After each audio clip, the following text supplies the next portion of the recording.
We're still waiting, as you can see, with the empty chairs for people to come. Well, it's 3 o'clock, so we can get started now. And I've been told we're going to be recording this. So anybody that doesn't make it or can come later can tune into the live streams programming and see this program at another time. So welcome, everybody.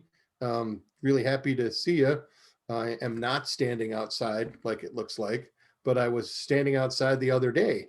And I was actually flying a drone around in the back behind the concrete wall where the bees are, and I actually flew it all the way around your new properties, but I couldn't get the film to work right, so it's going to take a little bit more learning on my end on it. But we have a new drone device to help us with showing people what they have around their properties and what's foraging or forageable, and then just as a neat feature, as we're going through and doing inspections at their premises, that we can have a film showing us out there. So these new drones have some of these neat features for automatically flying around everybody or following a person or something like that. So look forward to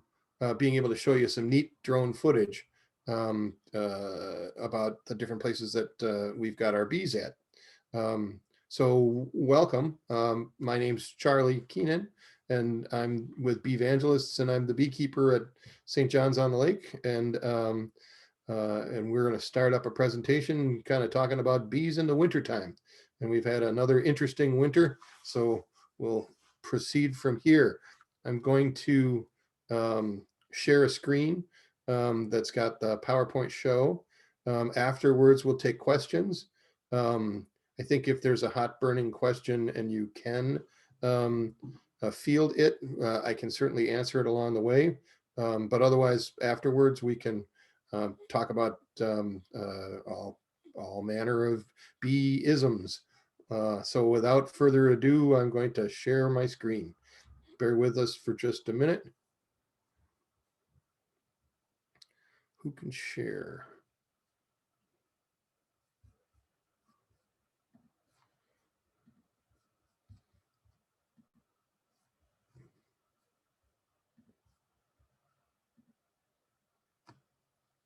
There we go. So again, Charlie Keenan, Bee Evangelists, and welcome. This is the 2021 Winter Bee Report. And as I was saying a minute ago, it was really fun to take my little drone and fly it up and around the new building and in between the buildings and around. And then I actually took it way out over the marina, over the ice dams and stuff that's going on out there. So it was kind of fun to see what was going on.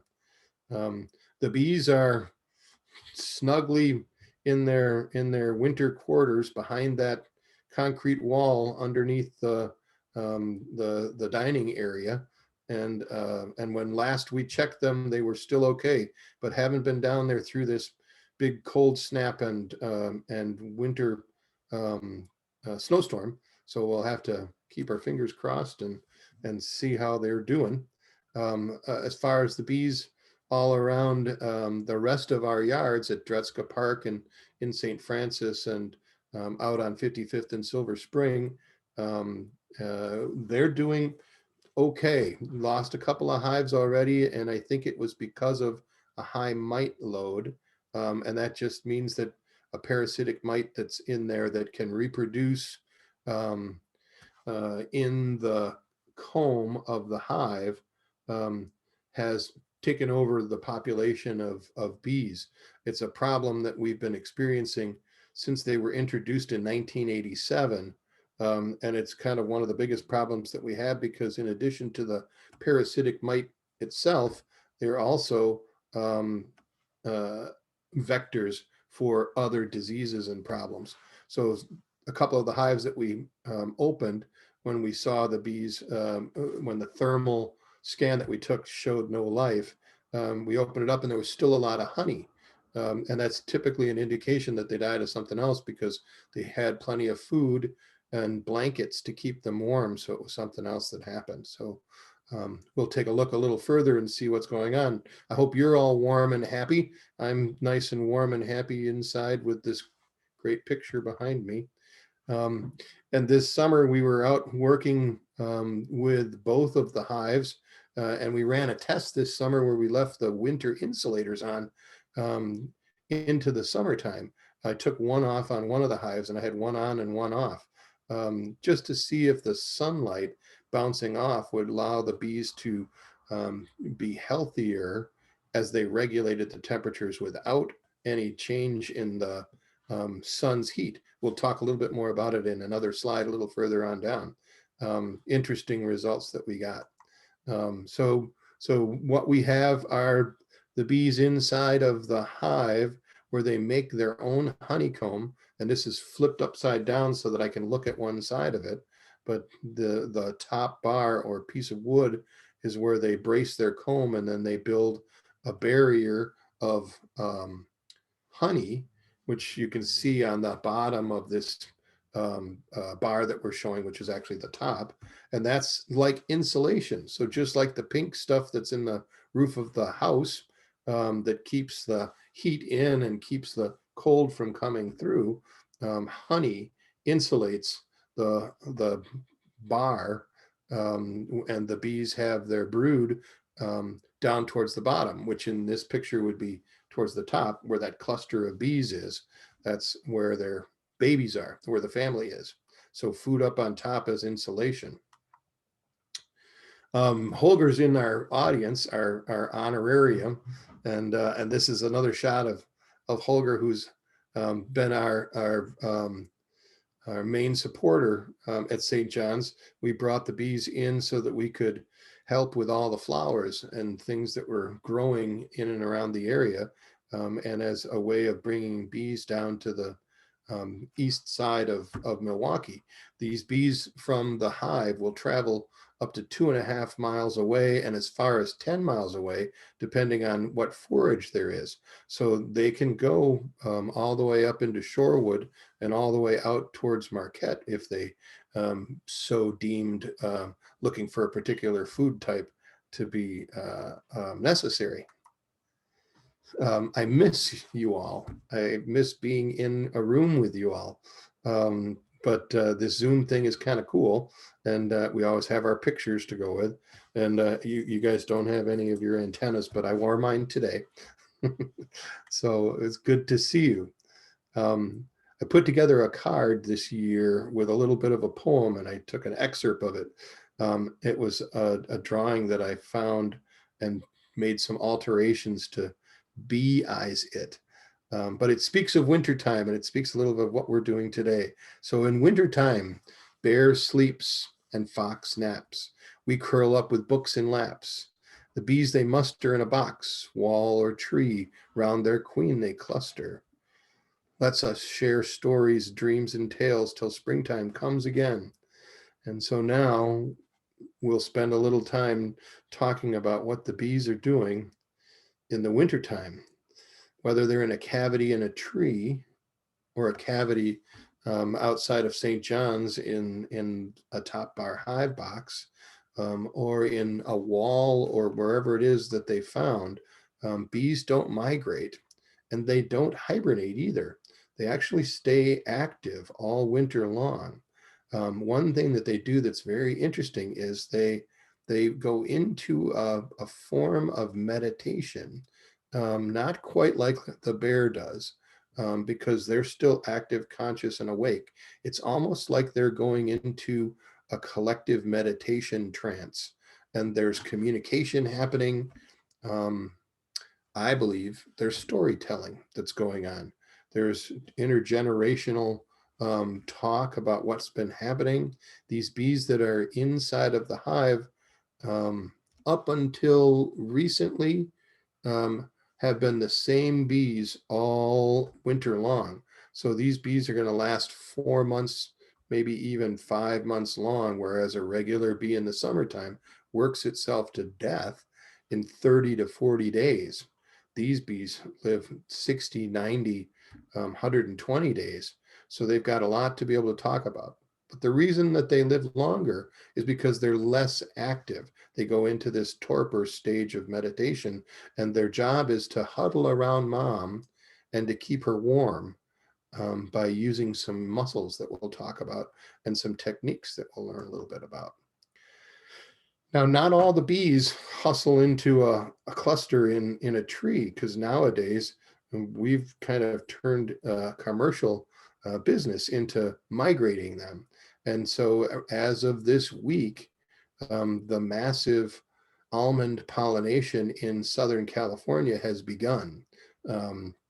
And there's a little bit of a shortage in the bees this year, but it looks like things are proceeding better than the last few years have been. So details are happening live as we're going. I get reports every other day on what's happening. This is a collection yard in one of the places that I went to as the bee inspector last year, where a beekeeper in Wisconsin had brought together all of the hives that he was planning to ship to California, and he brought them all together in one collection zone. Typically, they'll collect them from the various places where they're sitting and bring them into a quarry in the area wherever they are. And there are lots and lots of quarries around. I didn't know this, but plenty of places where a gravel pit or a sand yard has been, and they usually have an empty space. And the reason that beekeepers like it is because they can bring their big trucks into these areas and they won't get stuck. And even if it's raining or inclement or whatever, they can usually get all of their beehives loaded up onto these semis, and then they go across the country and stage in California, waiting for this very week to happen when the blooms of the almonds finally open up. There are a number of different types of almond trees, so there's a staging of blooms that happens over time. But the first blossoms are opening now, and so the bees are being dropped into place along the gigantic expanse of almond orchards. Um, I think I've said it before, but the almond orchards in the Simi Valley in Southern California stretch 25 miles wide and over 250 miles long. Um, the proprietors of some of these almond orchards, the Diamond Company, uses airplanes and runways to get from one place to the next because it's easier or more efficient than driving to that distance. So beekeepers from all around the country and all around the world bring their bees to Southern California on skids, and they drop them all the way along the orchard just at this time when all of the white flowers are in bloom and it's time to pollinate all the almonds. It's quite a task. I've yet to go. I think next year, if I can play my cards right, I'd like to go out there and help and see what's going on there, because it's quite a sight to see. Billions of flowers need to be pollinated by millions of bees. And it's only about a 4-week time period, 5-week time period. Pretty incredible. The expanse, all of this, just almond tree after almond tree, and different types of almonds with the different colors as you go further and further out. And this is just the beginning, because the pollinator or commercial pollination process starts in the Simi Valley and then moves all around the United States as spring springs. And so this brings a little bit of peril as to what's going on in the middle of the state and down in Texas, where some crops are already coming into harvest, and we've got these problems with this cold weather. But lo and behold, the same bees that end up in Michigan and Wisconsin towards the end of the season are bees that have brought us the pollination or the food crops from the Dakotas and Montana and Idaho, the apples up in Washington, all the way down through the citrus fruits, berries and things, and the East Coast and down south. These bees get trucked all over the place. One of the last places that they end up is up in Wisconsin, up into the cranberry bogs and up into the apple orchards up in Door County and places like that. It's a very interesting and hard working job that people have to do this and to maintain their livestock through this entire process, especially when we start having bad conditions as they're trying to drive from one place to the next. We see this in the next couple of months when we're getting bees brought back from California to start and restock all the bees that we have in Wisconsin that didn't survive.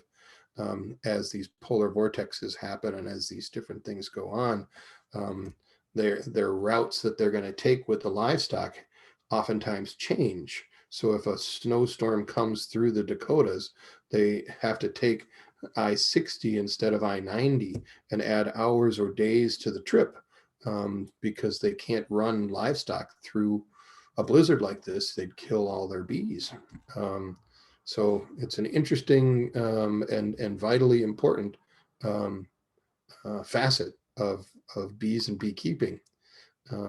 And so, yeah, we've got to address this bit about what is this polar vortex and how do these work? This is a map from one of the ones that we had a couple years ago. Today, the vortex is going all the way down into the bottom of Texas and into the whole panhandle area. So it's been very devastating, as probably most of us know. The trouble with it is that it takes the trees that we have that might have bloom in them or may even have produce in them and can kill them. And the trouble that we have is that we're seeing more of these vortexes and an increase in severity and an increase in how far reaching they are. So these upper air disturbances that formerly stayed at the top and at the bottom of our planet as it spun through its seasonal cycles are starting to become disrupted and dipping down into areas where they rarely go.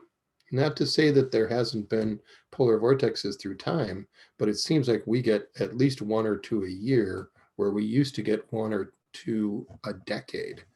And if it's one or two a year, that's very hard on all of our livestock, but in particular our bees.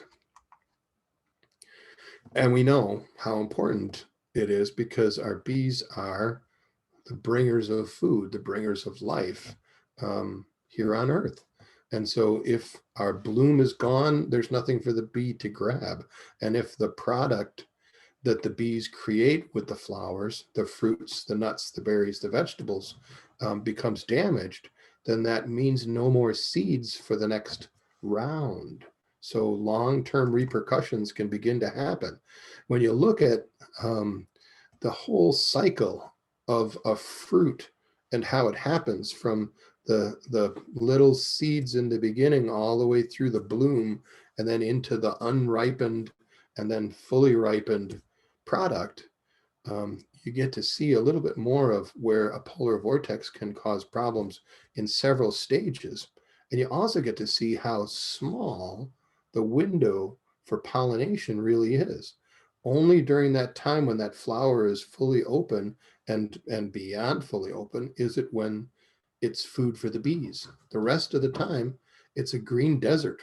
There's no nectar and no pollen, no protein, no carbohydrate for the bees to be able to eat. It's one of the reasons that in a large scale monoculture environment, the bees have to be trucked from one place to the next. Back in the old days, when we had much biodiversity and farmers ran many crops and many farmers were switching crops or rotating crops, so an area had several different things in bloom at any given time, the bees had food all the time. Nowadays, it's not quite that way with these gigantic plots of land. So this being around and protected and safe during that short period of bloom is really important. And when we get these freak changes in the weather, it can damage not only the final product, the fruits and things, but what we're seeing right now that's the problem is the ice crystals can kill those blossoms. And if they kill those blossoms, for the most part, the plant doesn't make a second one in a year. It means you've lost your crop for the year, and you'll have to wait for the next year and hope that it didn't damage the plant so much that your overall harvest or bushel ratio drops way down. So remember, it's all of the food that we really care about, the stuff that's sweet, the stuff that's tasty, that comes from the bees, the fruits, the nuts, berries, vegetables. You know, it's not the grains, it's not the rice, it's not the wheat. It's all the things that we like to put with that to make our diet better for us, better tasting. And these are the things that are threatened by a loss in bees or by a change in the weather, a polar vortex or something of that nature. So meanwhile, back in Wisconsin, where we are, and all around the world, where commercial agriculture didn't happen, the bees are back doing their thing inside of their boxes. And some of their entrances are covered in snow, and that doesn't matter because nobody's going outside in this weather anyways. All the bees are inside, tucked around mom, and if everything is working as it should, they have the ability to survive even in the northern latitudes. We've got Canadian beekeepers, we've got Alaskan beekeepers, and they have overwintered their bees successfully. It's been harder with the advent of this varroa mite and the different diseases and problems that it has vectored into the bee population. But if we're controlling our mites and we're leaving enough food for our bees, they should be able to make it work. Here in Wisconsin, where our bees are, in these top bar boxes, the snow is thick on top, which is good. It means that we're not losing any heat out the top. But it makes it harder to check and see how they're doing. One of the ways that we'll check if we don't have our fancy gizmos is to actually just go up by the front window or the front entrance and listen to see if we can hear that cluster humming and the buzzing of the bees. We can also feel with our ears when we put it up to the side of the entrance a little bit of heat coming out if they're actually ventilating and working. If we open up the lid, they get angry, but they won't fly because it's too cold. But what they all do is they all pop up just like this one with their stinger out. And look, it's even got venom coming out of the end of the stinger. But all the bees that are nearby will all point up like this, and what they're saying is, "Hey, what'd you do? We had the house totally warm and conditioned just right, and you just took the roof off. So everything is a mess now." It takes a very long time for the hive to recuperate from this, especially since they've all been locked in this torpor to try to maintain warmth around mom and the kids. So this is the whole deal. The mom is the bee that can live for years at a time. So in the old days, queen bees could live 5-6 years. Now we're pretty happy if we can get them to go 1 or 2 years.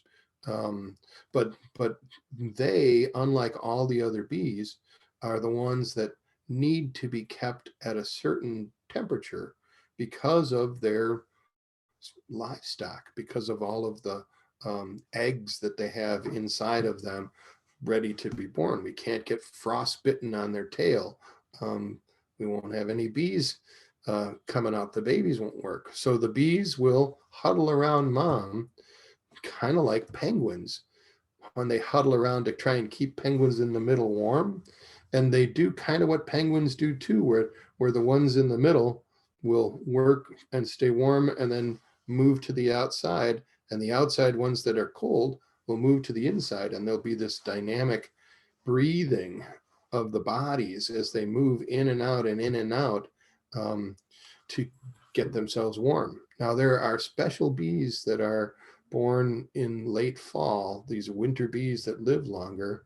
And what they do is they dislocate their wings from their wing muscles in their thorax, and then they flex their wing muscles and vibrate until they produce hot temperatures. These heater bees can run temperatures up to 110, 112, 115 degrees around them. And so as they cluster together and begin heating, these heater bees will start to heat the honey itself. And the honey holds energy. So it's a great product that they make that's not only food, but it's a thermal mass so that these heater bees can take a break once they get that hot. I always talk about how if you've ever driven a car in the really cold weather, when you first start your car up in the morning, if it's not down in the parking structure, sometimes it'll and have a really tough time turning over. You almost think that you're going to have to get your battery replaced or something. But what it really is the engine oil is so thick and cold that it can't move through the engine and get going. So your engine's lugging and slugging to try to push that heavy, thick oil around. Once you get it started and you run to the store and you jump back in the car after you've gotten whatever it was you were going shopping, vroom, starts right up. That's because the mass of oil has taken all that energy, that heat, and stored it and become viscous and now can move around. It's the same thing with the honey. The honey is cold, and when they heat it up, it becomes more viscous so they can actually eat it if they need to. But more important to them, they heat it. So honey serves so many purposes. We're just used to saying, "I just want honey for the yummy taste," but it's actually the blankets that keep the bees alive through droughts and through cold spells and even through warm spells. This thermal mass also stops heat from traveling down inside of the hive. If we look at a shot of the brood from the inside to the outside, like those penguins, the inside, the temperatures can get up as hot as 100, 105 degrees. Around mom, they're trying to keep it at 95 degrees. And around the babies, if they have any started, they want to keep those babies in that right temperature. And the bees on the outside of the cluster, like the penguins on the outside, are taking that cold. And eventually they move towards the inside and breathe. But think about it, we're talking 10,000 bees, and just like a rugby scrum, how everybody gets together before the ball gets dropped in and they hold their arms and lock themselves into this gridlock, all of the bees are doing this as well. So this cluster starts big and little by little densely compacts around mom until it's all locked in. And in old days, when winter was a real winter that lasted for a long time, they could lock into this torpor, they could lock into this stage and stay in it for a long period of time. And as they stayed in this stage, they could slowly move in and out as they need to, but they could hold together. Nowadays, when we have these temperature fluctuations, not like we've had for the past couple of weeks, this has been great for the bees. But when we have these hot temperatures and cold temperatures, they break cluster to go to the bathroom, or they break cluster to move around and clean up, bring out dead bodies, do things like that. And then when the temperature drops back down cold quickly, they didn't have a chance to lock back in like this. It takes a long time for them to get clustered up. So as we see this cluster of bees, it's not something that can just open right up. It took time for everybody to get in place. And they do this around the honey. So these bars that have all honey in them, It's not food, it's blankets.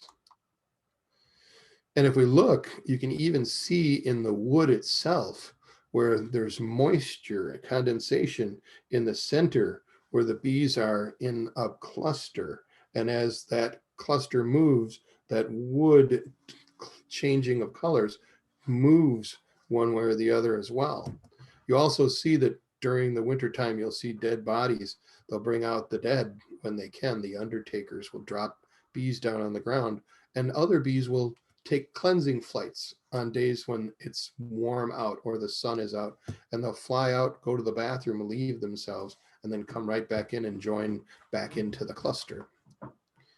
We can see this when we take pictures of the hives where they are and see where the cluster is located. And as winter happens, they'll start moving more towards the back as they're eating their way, heating and eating and heating and eating their way through the honey.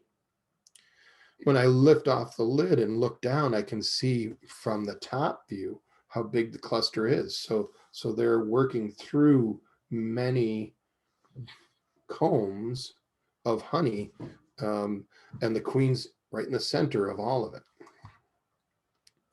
Even in our stack box hives that we have at a number of different places where we're doing a lot more honey production, not so much just pollination, we see the hives that have strong bees down towards the bottom. And now when we take our next pictures, when we go out, they're going to be higher up because they have eaten through that honey on their way through. That one hive in the middle is dead. It was a weak hive to begin with, so it didn't make it. And you can see that from the picture that it doesn't have the heat signature. If we open up the hive, you can see the bees, and here's where you see all of their butts in the air and their stingers are up because they're all just like, hey, we're in the middle of a nice warm cluster. What are you doing opening the lid? But this is how they cluster inside of the hives and what the temperatures signatures can look like. In winters like this, we'll also peel back the snow and try and give them a place to be able to escape for cleansing flights if they need to. But here again is a nice example of how warm it is inside and how cold it is relatively right outside their door. So these crazy temperatures are what we're really kind of worried about, is what's it going to mean for the bees for the rest of winter. And as we get these wind chills, it's important that we have those hives protected. That's why we've got them behind the concrete wall, and then we've got a wooden wall to keep the winds from the lake from going through them, because that wind chill can rob them of that air that they've done so much work to modify or to create that heat shell they have. One thing that's really interesting that we've noticed in the hives that we have out at the Sisters of St. Francis is how the wrap that we have around the hive in the wintertime deflects the light from the sun so effectively that it actually dries out the snow around it. So the solar gain that happens inside of a hive can actually be a bad thing these days, because you can actually get the temperature on those hot, sunny, well, still cold out, but a bright sunny day with the sun bouncing off of all that white snow. That radiant heat can cook the bees inside of the hive. So we've seen that already, where temperatures rose over 115 degrees of a sunny afternoon. So if we can play our cards right, and the snow sits on top of the hives, and we've got enough food and the mites are in good shape, we can make it through our winter and be ready for spring. And if it doesn't work, well, then we bring bees in like everybody does around the country, around the world, and we repropagate, and we start anew. And we try to learn from our mistakes, and we try again to see what we can do. And it seems that this is the way of the bees, is try to get them to overwinter, and if they don't, then replace them and give them a chance again. And we're working through different mite treatments and different protocols to try to keep the mite population low. And if we can do that, then most of the other sicknesses and problems that can happen with the hive, the bees can take care of themselves. It's just those predators that come in that are causing the problem. I want to show you something that's kind of new, and that is that we've moved into a facility. We're sharing with another group that is needed storage for compressors, and they gave us the little teeny square of that big building. That little one floor square down there is where our new shop and offices are, and we're going to be doing training, God willing, and COVID ending, this summer. But we have a little wood shop and a little machine shop, and our honey spinning area, and an area for our honey storage in this new building on 43rd and Green Tree Road. So very excited about it. There's a whole bunch of extra space around it too. So we're looking at maybe doing some additional things. Plus there's another piece of that building, that 2-story section, that's not being used either. So the compressor people just needed the big warehouse to store all of their gear. And they said, we aren't even using the offices. So if you want to use the offices, go for it. So we've got a really good deal going. And we're hoping to maybe even expand into some markets and stuff like that out in this neighborhood. Sell some honey, maybe have a little bit of a garden market going. So we'll probably move some bees out here. And it's kind of right near Graceland Cemetery and Hawthorne Woods. And it's rather centrally located. So super excited about that. The other thing that we're going to be doing more this year is emphasizing the solitary bees and trying to do what we can to save them. The mite problem is starting to go into their area too, and more so this chaotic temperature, these vortexes and things are starting to hurt these ones that are not solitary or not social bees. They don't have big groups together that create heat balls. They hibernate, and if they can make it through winter, then they propagate. So we designed a new little teeny solitary bee house, and we're going to start to produce that. And I hope to get some of them over to St. John's and put them off into different places. And what's neat about it is that it's only got about 24 bees that are going to live in there, and it's a single female bee that will go inside of those little holes right there, and they create a family in there. So they'll lay eggs that create the new bees for the next season. So it's a much safer way of being able to bring bees right in front of people. You don't have 50,000 stinging objects. You've only got 24 of them, and they don't really sting because it's mom and she can't leave. She can't die. She has to take care of the kids. What's really fascinating about it is if you open up the hives, you can see in that case there where 6 babies have been laid, and they're bound in a nice little blanket of grasses and things like that, but they're cocoons, and these cocoons will hatch come springtime. And what we do is we take the cocoons in fall and remove them, clean them, and store them in a refrigerator where temperature and light are kept constant. And then come springtime, we take it out and set them into the bee houses, and they awaken and begin their life. In our new place, we've also got honey heaters. So what we've started to do is find refrigerators and freezers, old time ones that don't work. And we take out all of the refrigerator stuff and we put in just the light bulb, one light bulb. So the only light bulb in that thing is a 60-watt bulb. Actually, I think there's a 40-watt bulb on this one, 60 watts in the big ones, but a 40-watt bulb.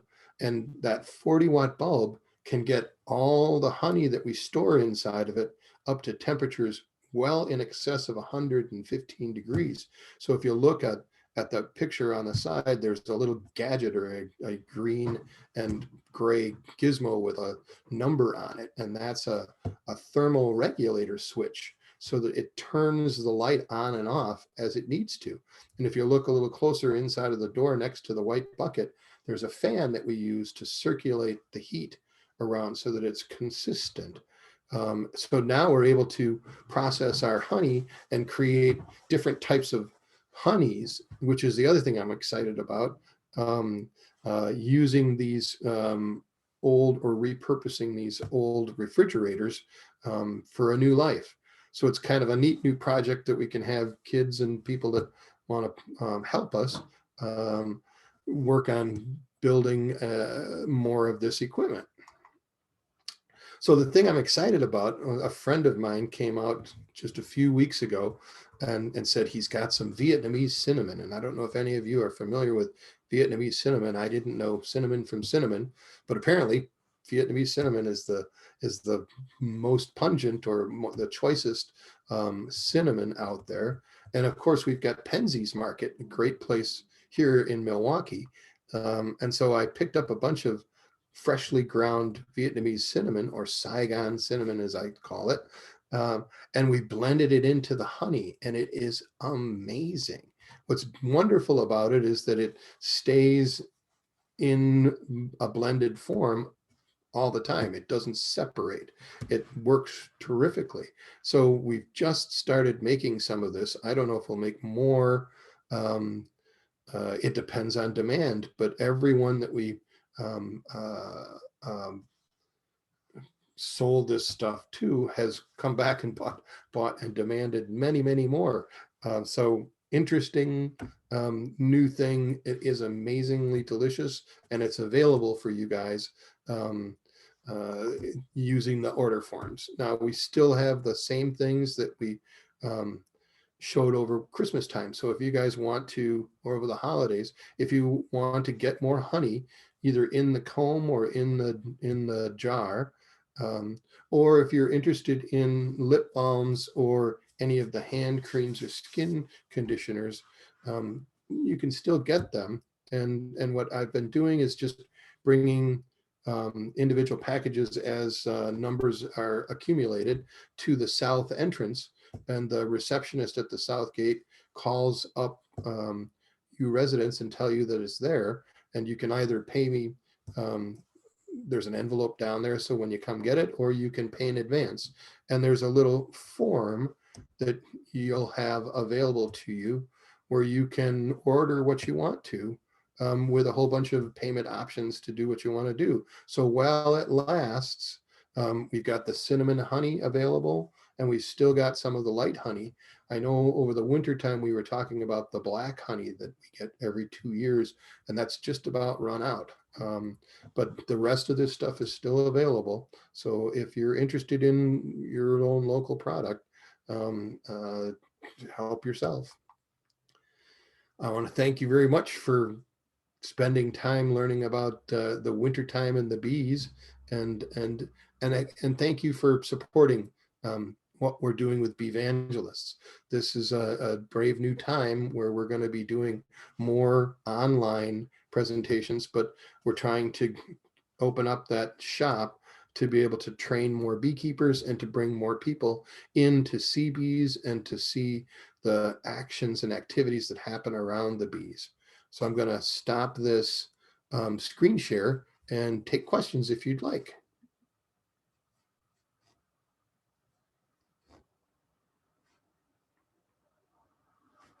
I think I'm there.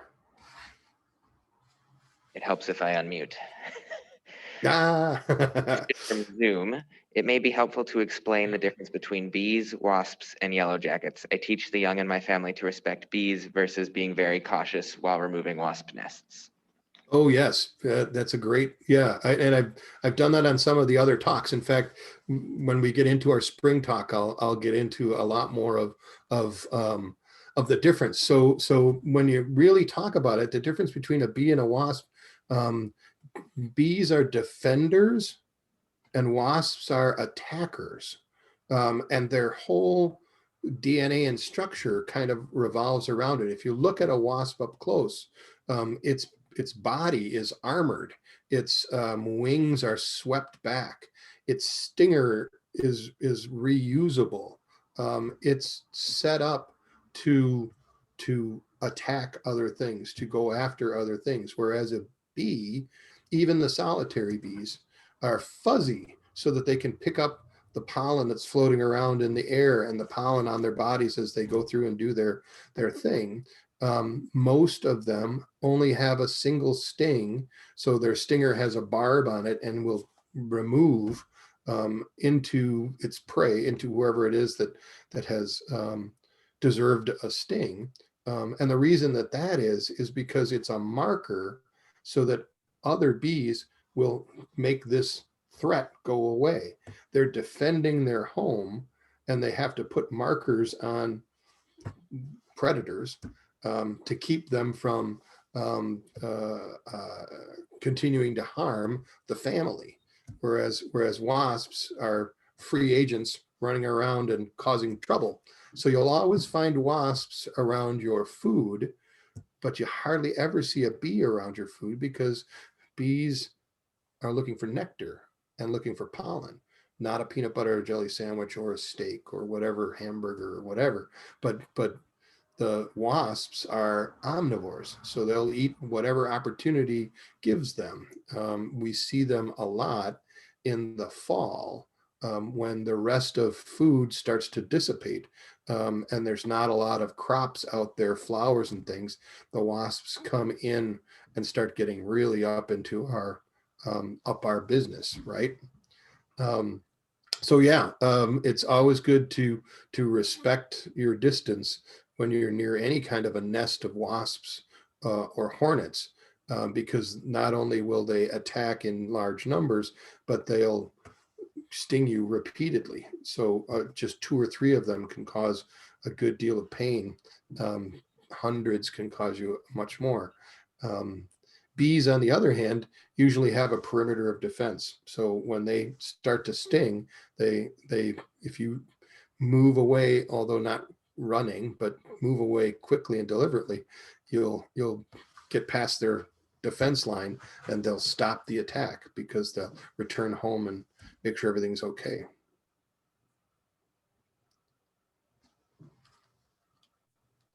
Anybody else have a question? Anybody online? I've got another one in the chat. So Shane, can you read that? Yeah. We observed beekeeping in India and the Pitcairn Islands in the Southern Pacific. We enjoyed Indian honey while we were there. However, missed Pitcairn honey. Would you recommend ordering honey from around the world after we finish up our Wisconsin honey? Heck yeah. It's really kind of neat. In fact, it's something that I started doing before COVID, was to do honey tasting from around the world. So in my 20 years worth of beekeeping, I've started to amass a collection. When people go on travels, they'll come back and they'll bring me honey. Whenever I hear of anyone that's leaving for somewhere, I'll always say, bring back a bottle of honey from wherever it is, so that we can check and see what's in bloom and what it tastes like.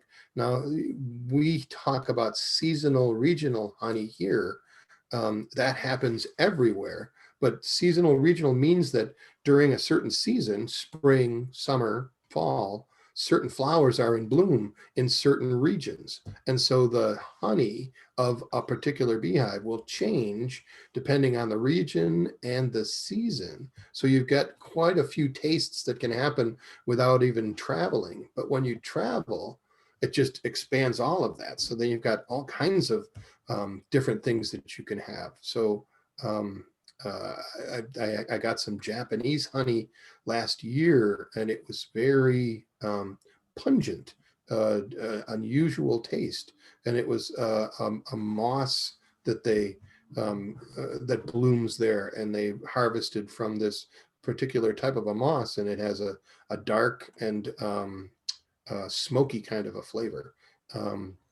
Around the world, there are so many different kinds. In fact, one of the new things that is all abuzz is this hallucinatory honey, or the honey from rhododendron trees that has been harvested for a very long time by mountain dwellers in Nepal, who have a particular type of a bee, not the one that we have, but something called Apis dorsata, which is a larger bee. And they make big single wax combs hanging down from mountains, and they have a treacherous climb using rope ladders and things to be able to get up and harvest it. But if they eat it, they can become under the influence. So be careful which honey you eat if you're traveling. This is kind of an extension of the question that you just answered, but when you talked about the different places that you have the almonds that the bees are going out west, the one that you see in the store always says clover honey. How much difference? I mean, you probably can. You could taste clover honey and say, oh, that or jalapeno honey or almond honey or these other ones, not the ones that have the cinnamon added to them, but the actual flavor. And can the same bees, depending on where they are, do they produce different honeys if you bring them in from California and put them in Milwaukee? Do they grow apple honey? Yep. Taste? Yeah, it's not an apple bee that gets apple honey. Although that's the interesting thing about the solitary bees, is that solitary bees, there's over 20,000 different types of bees in the world, and only 3 of them are honey bees. All the rest of the other 19,000 some odd bees are solitary bees or singular bees that are basically evolved to forage a particular crop that's growing native to a certain area. So as we begin to move plants around, we're messing with the diet and livelihood of some of these bees that are out there. So absolutely, when you take a bee and you bring it from Wisconsin out to the almond orchards, it's going to harvest almond nectar and ferment it into almond honey. And you can taste the taste profiles of sage honey or of citrus honey or of almond honey. Clover honey is most prolific around here and across the United States because clover is a fairly standard flower that is throughout the United States, throughout North America. There are about 5 different types of clover, but basically clover itself is a light flower that blooms pretty much all season. It's been a problem around Wisconsin because now that we have switched from being a dairy state that has farmers that rotate their crops and that will do a cover crop of barley or clover or vetch, to the type of farming that we do now where it's just a dirt field. There isn't the forage that there once was. Wisconsin, Michigan used to be the best places to bring your bees after they were done doing the work around the country. Beekeepers would bring their bees to Wisconsin because of all the dairy farmers and because of all of the clover and food that was around for all of the cattle to be able to eat before we changed over to this industrial diet type of a thing. Does that answer? Mhm. Could I ask a question? Of course. Hey, hi. You know about Manuka honey from New Zealand? Sure. So the interesting thing, so if you think about honey, honey is the nectar of a plant. And so you've got different types of honeys. One of the honeys that we do a lot in the fall that is sort of frowned upon by beekeepers because it actually smells like old socks, like dirty gym socks or something. Stinky, pungent, yucky thing is goldenrod. And there's an awful lot of goldenrod that we have around. And when the bees harvest that goldenrod and they bring that in, they don't care. They don't have a nose that says that smells like gym socks. They just say food, good. Manuka honey is from the tea tree plant. And anybody that knows a little bit about essential oils knows that tea tree is a very important essential oil, a healing essential oil. So if you think that the plant that has the flowers of tea tree would probably produce the most healing or beneficial type of a flower or nectar or honey, you'd be absolutely right. Manuka honey in its purest form is pure tea tree nectar turned into tea tree honey.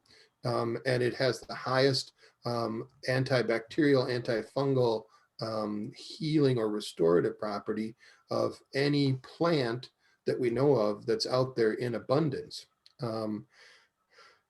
Also, New Zealand did a really good job marketing, because one of the things that they don't really speak to is the fact that all honey, no matter if it's goldenrod honey or clover honey or um, any of the different types of honeys that we get here locally, is all antibacterial, antifungal, and healing or restorative.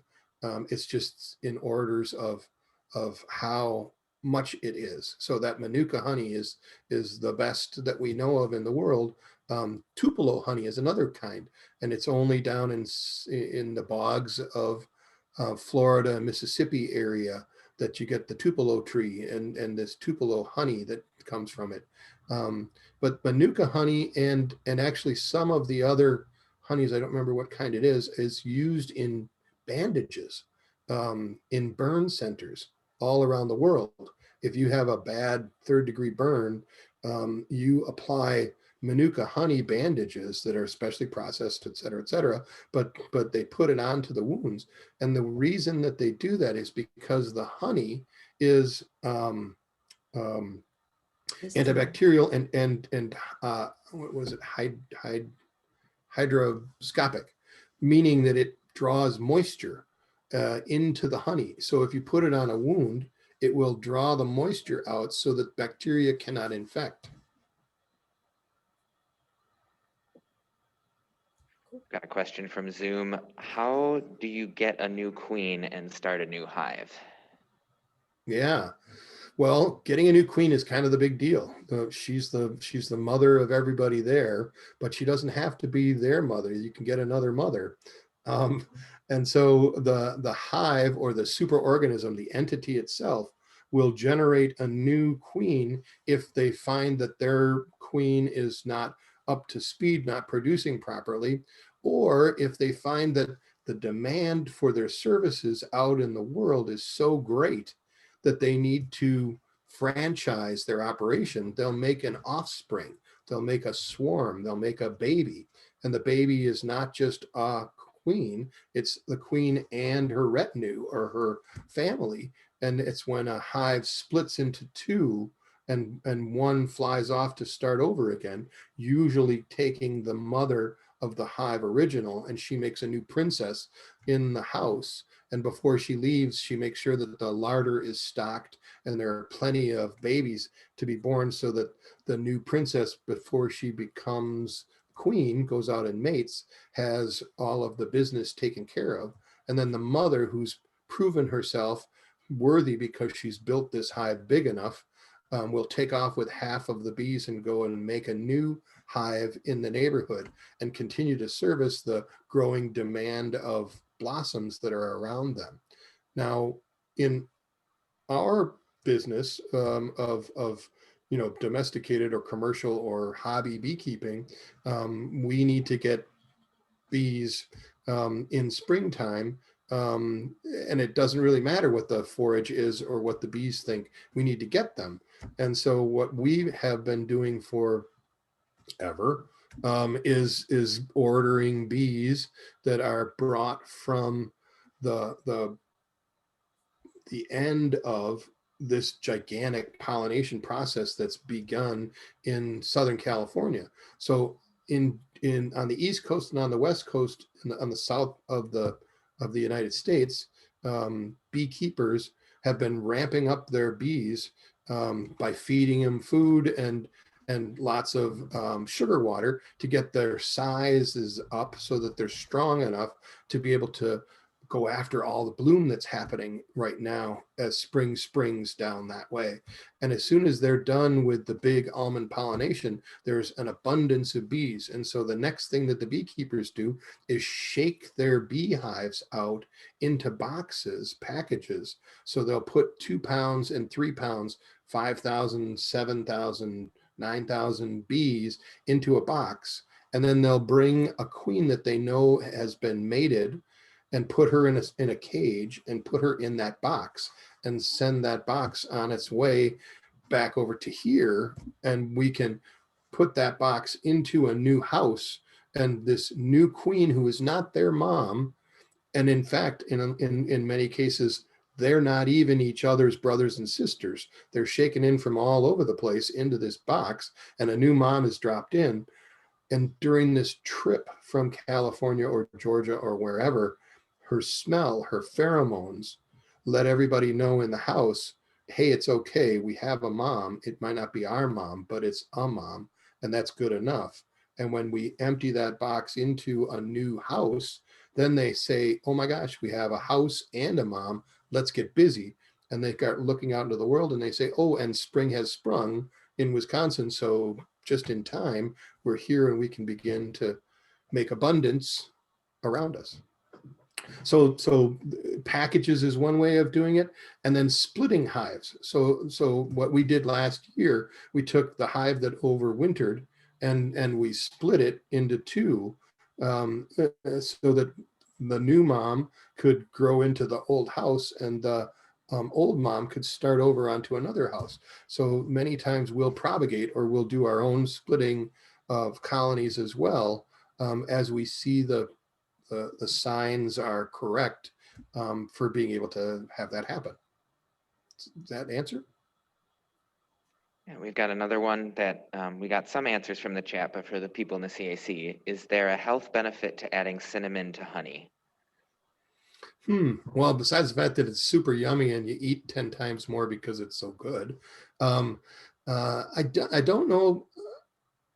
It was new to me. I hadn't even thought about cinnamon into the honey, but I do know that blended honey, putting different types of things into honey, is becoming a homeopathic or a way of being able to deliver. So turmeric now is something that people are into a little bit more, and so these blends of this. The other thing that we've been working with is CBD, or the hemp product that is kind of taking off all over the place for its health benefits. We can find ways to be able to take that CBD oil and blend it into the honey, and create something that can relieve tensions and stresses and pains and things. So the cinnamon, I'm not sure if there's any particular health reason for it, other than the fact that it's natural, it's good, and it really makes that honey taste great, whether you're putting it into tea or on top of ice cream, or a bunch of people just take a spoon and just start eating it. and what's Actually, interesting, there is a benefit for cinnamon, so eat more cinnamon. good, yes, I Lowers your blood. love it. Yep. Anybody else? How do you make sure that you don't take too much honey? Too much. Oh, me. I thought you meant just eating too much honey. Can't eat too much honey. Yeah, no, that's an interesting challenge, particularly with the climate being as weird as it is. Back in the old days, when winter came and it had a certain amount of time and a certain amount of temperature and things were fairly consistent, we could very easily know how much honey to leave our bees. That's one of the reasons, and particularly with the kind of hives that we have at St. John's, where we store honey from when summer's going on. So instead of taking the honey and spinning it out and turning it into jars that you guys can buy, I save honey in bars and put them in a pest-free environment, so that I can bring those blankets out to the bees when I take a thermal picture and see that they've moved so far along that they're running out of stock. I add some more blankets in, and that's been really helpful the past couple of years, where we've had that freak snowstorm that always shows up in the middle of or end of March or beginning of April. And the bees have already started doing their thing, and all of a sudden that big snowstorm comes and they don't really have stock. So rule of thumb is to always leave about 60 pounds on a typical colony of honey. And so in the stack boxes, it's 1 box of honey.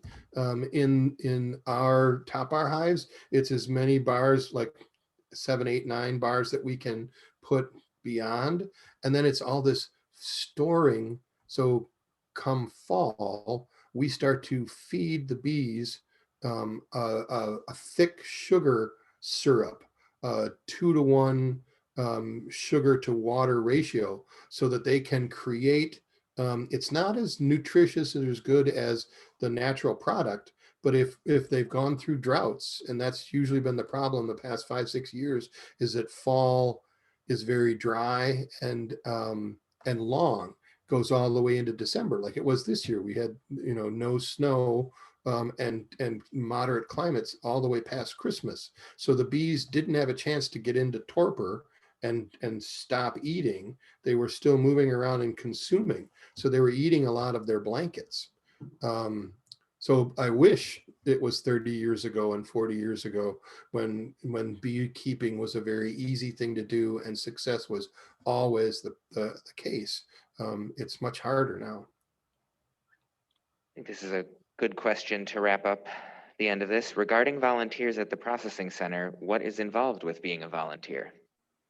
That would be great. It's going to be a question of how we can work with St. John's on the Lake, because I can bring some of the activities to you, and otherwise, as a volunteer, you can come out to the shop, and there's always something that we're working on, whether it's cutting up wood or making new combs and wiring the combs into the hives, or spinning the harvest, or boy, you name it, melting wax and creating new lip balms and things like that.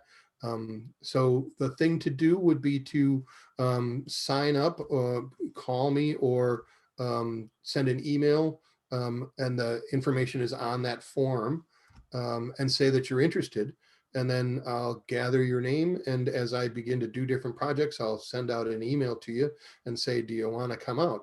And at this point in time, we can try and figure out what that means COVID wise. So there's plenty of room inside of the shop now to be able to have 5 people, 6 people working in there and still be distanced enough, and we're masked up and safe. But I'm really looking forward to a time when we can have a classroom of kids or a classroom of people come in and really start to get some things done. We've had a terrific run with the Sisters of St. Francis, the old retired nuns, get to work like a bee colony when we have a bunch of honey that needs to be extracted. They'll go in and uncap the honey, and help us put them into the spinners. And it's such a fun experience because you're playing with really yummy stuff. So you're enjoying it as you go. We've got a bunch of honey that still has to be harvested. So there's an opportunity for being able to do the decapping and spinning that'll happen in the next couple of months. Okay, I don't see any new questions. Well, gee whiz, it sure has been fun. Spread the buzz and let anybody else know that those forms are available. And if you call or email or whatever, you can say, what is it that you'd like to get? And I'll bring a package with your name on it over to the south entrance, and you can pick it up and either pay me in advance or pay me. They have a little envelope right there. So I'm happy to keep spreading this buzz while we're all waiting for COVID to stop. Thank you. Thank you all. You guys be well.